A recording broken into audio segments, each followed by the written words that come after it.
அழகான குளம் ஒன்று இருந்தது. அதன் அருகில் எறும்பு ஒன்று நடந்து வரும்போது குளத்தில் விழுந்து தத்தளித்தது.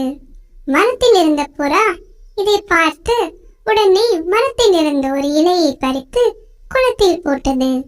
தண்ணியில் இருந்த எறும்பு அந்த இலையின் மீது ஏறி கரைக்கு வந்தது. அந்த புறா எறும்பின் அருகே வந்தது.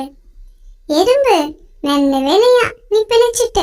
நான் தான் உனக்கு மரத்துல இருந்து இலையை கீழே போட்டேன் அப்படின்னு புறா சொல்லுச்சு. அப்படியா? ரொம்ப நன்றி புறா அக்கா, நான் உங்களை மறக்கவே மாட்டேன். கண்டிப்பா நானும் உங்களுக்கு எப்பவாவது உதவி செய்வேன் என்றது எறும்பு. சில நாட்கள் கழிந்தன.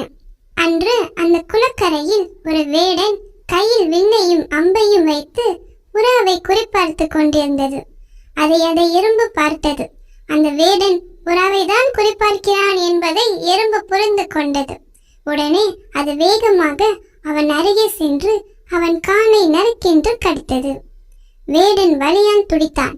இதனால் அவன் குறி தவறி அம்பு புறாவின் மீது படாமல் சென்றது. சத்தத்தை கேட்ட புறா பறந்து சென்றன.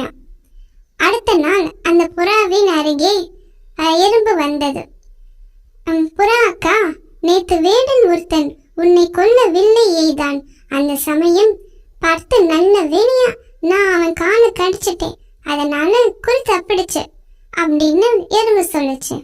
அப்படியா எறும்பு தம்பி, என்னை காப்பாற்றினதுக்கு ரொம்ப நன்றி என்றது புறா.